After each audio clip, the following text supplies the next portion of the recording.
नमस्कार प्रेक्षकांनो, ठरलं तर मागच्या आजच्या भागात आपण पाहणार आहोत. अर्जुन पत्रकारांना सांगत असतो, बेलसाठी अप्लाय न करता कोर्टाने मला जामीन मिळवून दिला.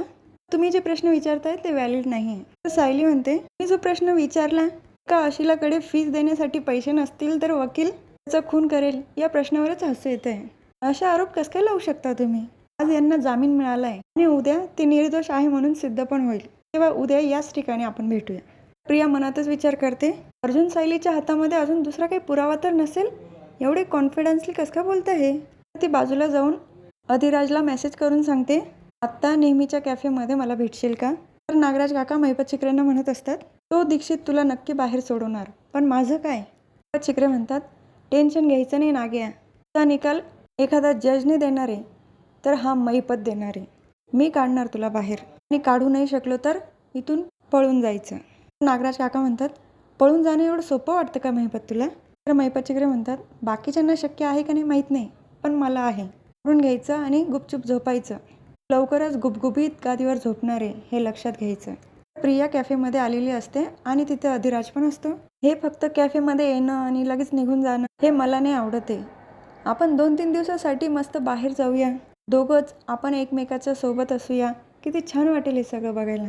तर प्रिया म्हणते, तेच तर, मला पण तोच विचार येतोय, हे होणार कसं? 3 दिवस तर नाही, पण 1 दिवसासाठी आपण बाहेर जाऊ शकतो. तर अधिराज म्हणतो, चल मग माझ्या घरी जाऊया आपण. तेव्हा प्रिया नाही म्हणते. गोव्यासाठी पण म्हणतो, तिथेही नाही म्हणते.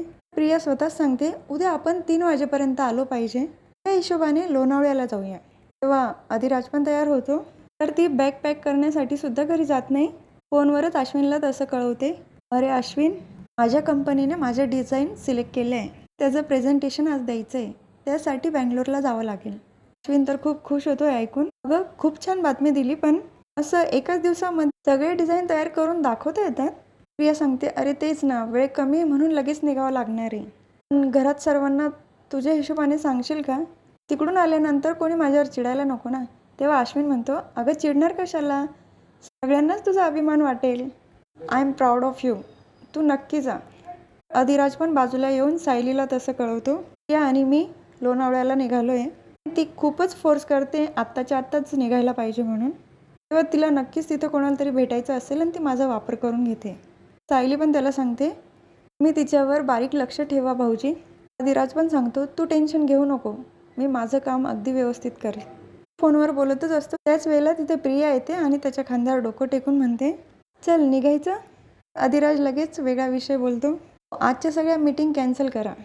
तर सायलीच्या लक्षात येतं की तिथे नक्कीच प्रिया आली असावी, म्हणून अधिराज भाऊजी विषय बदलत आहे. तर अर्जुन घरी आलेला असतो आणि सुमन काकू भाकर तुकडा वळून टाकतं त्याच्यावरून, तू असाच विजयी हो आणि कुणाची दृष्ट नको लागायला तुला. अर्जुन सांगतो, त्यांनी सायली आणि इन्स्पेक्टर सावंत यांनी साथ नसती दिली तर मला बाहेर निघताच नसतं आलं. अस्मिता पण खूप इमोशनल झालेली असते. तू सुटशील हे मला माहितीच होतं अर्जुन. अर्जुनला मिठी मारते, ते खूप त्रास झाला असेल ना तुला? तेव्हा अर्जुन सांगतो, त्रास तर नाही झाला, पण शांतता होती, कारण तुझी बडबड नव्हती ना तिथे. तर अस्मिता त्याला फटका देते लाडानेच. अरे अर्जुन काही पण. अस्मिताच्या डोळ्यांमध्ये पाणी आलेलं असतं, ती डोळे पुसते. तर सगळेच भाऊक झालेले असतात. तर सायली चैतन्यला विचारते, चैतन्य भाऊजी, जेव्हा बोलण्याची वेळ आली तुम्ही का गप्प बसला होता तेव्हा? अर्जुन पण विचारतं, अरे हो, मला विचारायचंच होतं तुला, काय झालं होतं? चैतन्य सांगतो, एखादा डॉक्टर कसं त्याच्या जवळच्या माणसाचं ऑपरेशन करू शकत नाही, तीच फिलिंग त्यावेळेला मला होत होती. कारण माझ्याकडनं एक जरी शब्द चुकीचा बोलला गेला असता तर जी सनद गेली असती. त्या करिअरचा प्रश्न होता, म्हणून मी पूर्णपणे ब्लँक झालो होतो, काही सुचतच नव्हतं मला. असं वकिलाने सुद्धा त्याच्या जवळच्या व्यक्तीसाठी बोलू नये. पण खूप इमोशनल झालेला असतो. तेव्हा दोघंही मिठी मारतात. तर प्रताप काका सांगतात, हे बघा, मित्र असावे तर असे. सांगतो, सायली, मला आधी तुझ्या हातची कॉफी प्यायची. सायली म्हणते, चला मग पटकन, लगेच देते. सगळे घरामध्ये येतात. तर सचिनने ती मुलगी किडनॅप केलेली असते.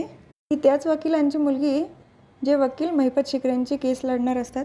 त्या वकिलांना पण भेटण्यासाठी त्या मुलीजवळ घेऊन येतात आणि तिला त्या अवस्थेमध्ये बघून त्या वकिलांची अवस्था तर खूपच खराब होते. अहो, कोणी लहान मुलीला असं बांधून ठेवतं का? तब्येत बरी नाही तिची, डॉक्टरांकडे न्यावं लागणार आहे. हे सगळं तुम्ही सांगितल्यानुसार करतोय ना, प्लीज माझ्या मुलीला सोडा, मी सगळं ऐकेल, सगळं करेल तुमच्यासाठी. सचिन सांगतो त्या मुलीची सगळी ट्रीटमेंट होईल, पण मग कधी? तू जेव्हा तुझं काम अगदी चोख पार पाडशील तेव्हा. तुझ्या मुलीची काळजी घ्यायला आम्ही आहोत. तिथून काढून देतात. तेव्हा साक्षी सांगते सचिनला, अरे तिला डॉक्टरांकडे न्यावं लागेल, तिची खरंच तब्येत बिघडली. तेव्हा सचिन म्हणतो, तू वेडी आहेस का साक्षी? मी त्याच्यासमोर उगाचच बोललो, काही डॉक्टरकडे न्यायचं नाही आहे. सर्दी खोकल्याने कोणी मरतं का? तेव्हा साक्षी म्हणते, अरे सचिन, तू एवढा क्रूर कधीपासून झाला?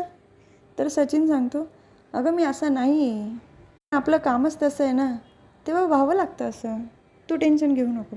तर अर्जुन घरात आल्यानंतर त्याला छान पोहे खाऊ घालतात. कल्पना काकू स्वतःच्या हाताने खाऊ घालतात आणि प्रतिमा आत्यासुद्धा. तर पोहे स्वतःच अर्जुन खातो. तेव्हा लगेच सायली कॉफी घेऊन येते त्याच्यासाठी. कॉफी पिल्यानंतर म्हणतो, सुख म्हणतात ते यालाच. तर इन्स्पेक्टर सावंत सगळी ती भांडी आणलेली असते शांताबाईच्या घरातनं, ती नीट बघत असतात, काही खुणाचे निशाण वगैरे त्याच्यावर दिसत आहेत की म्हणून. दुसऱ्या बाजूला जयेश त्यावर हल्ला करणाऱ्या माणसाचं वर्णन सांगत असतो. त्यानुसार समोरचा आर्टिस्ट स्केच काढत असतो. त्यावेळेला इन्स्पेक्टर सावंत यांना एक फोन येतो, मी तुझ्याकडे एक फाईल पाठवतोय, लोणावळ्यामध्ये चोरी झालेली आहे आणि तो आरोपी पनवेलमध्ये लपलेला आहे. तर सगळी कामं बाजूला ठेवायची आणि आधी त्याचा शोध घ्यायचा. तर स्केच काढून पूर्ण झालेला असतो आणि जयेश इन्स्पेक्टर सावंतकडे घेऊन येतो आणि त्या फाईलमध्ये संतोष लांडगेचा पण फोटो असतो. फोटो आणि जयेशने सांगितलेला स्केच दोघेही मॅच होतात. तेव्हा इन्स्पेक्टर सावंत जयेशला तो फोटो दाखवतात. नक्की हाच माणूस होता का? इन्स्पेक्टर सावंतांना पण लक्षात येतं की हल्ला करणारा माणूस संतोष लांडगेचा आहे. तर दुसरीकडे अर्जुन, सायली आणि चैतन्य रूममध्ये डिस्कस चालू असतं त्यांचं. प्रिया त्या दिवशी 12-1च्या सुमारास अधिराज भाऊजींबरोबर होती, म्हणजे 10 ते 12च्या आसपास तिने खून केलेला असावा. त्यावेळी ती कुठे होती हे कळायला पाहिजे. त्याच वेळेला इन्स्पेक्टर सावंतचा फोन येतो अर्जुनला. त्याच्याकडनं माहिती मिळते की जयेशने जो वर्णन सांगून स्केच काढलेला तो आणि लोणावळ्यामध्ये एक चोरी झाली, तो चोरी करणारा माणूस एकच आहे आणि तो आता लोणावळा पोलीस स्टेशनमध्ये आहे. अर्जुन तर खूप खुश होतो. सायली सांगते, हो म्हणूनच प्रिया आज धीरज भाऊजींना लोणावळ्याला घेऊन गेली. आत्ता कारण कळतंय मला तिचं तिकडे जाण्याचं. तिथे गेल्यानंतर तुम्ही तिथे जाऊ शकत नाही आणि आम्ही गेलो तर संशय येईल. अर्जुन म्हणतो, अशी व्यक्ती कोण आहे की आपण तिला पाठवू शकतो आणि तिच्यावर संशय पण नाही येणार? सायली म्हणते, आपण तिघं पण तिला ओळखतो, ऊर्जा. तर हा भाग इथेच संपतो. पुढील भागात बघायला मिळतं की सायली ऊर्जाला फोन करून कळवते, लोणावळा पोलीस स्टेशनमध्ये संतोष लांडगेकडे जाऊन तुला सत्य काढून घेता येईल. तेव्हा ऊर्जा सांगते, हो सायली, हे मी करू शकते. तर अर्जुन पण सांगतो, उद्या माझी फायनल हिअरिंग आहे आणि उद्या 4 वाजेच्या आत तू संतोषला घेऊन तिथे आली पाहिजे. तर ऊर्जा पण सांगते, ठीक आहे अर्जुन, उद्या 4 वाजेच्या आत संतोषला घेऊन हजर राहील. तेव्हा सायली म्हणते, प्रियाची आता काही खेर नाही, तिचा विनाशकाळ जवळ आला आहे. तर हा भाग इथेच संपतो. त्याचा भाग बघायला खूप इंटरेस्टिंग असणारे प्रेक्षकांना. तेव्हा उद्या पुन्हा भेटूया, ठरलं तर मागच्या पुढच्या व्हिडिओमध्ये. पर्यंत माझ्या व्हिडिओला लाईक, शेअर, सबस्क्राईब करा. बेल आयकॉन दाबायला अजिबात विसरू नका. सर्वात महत्त्वाचं म्हणजे काळजी घ्या.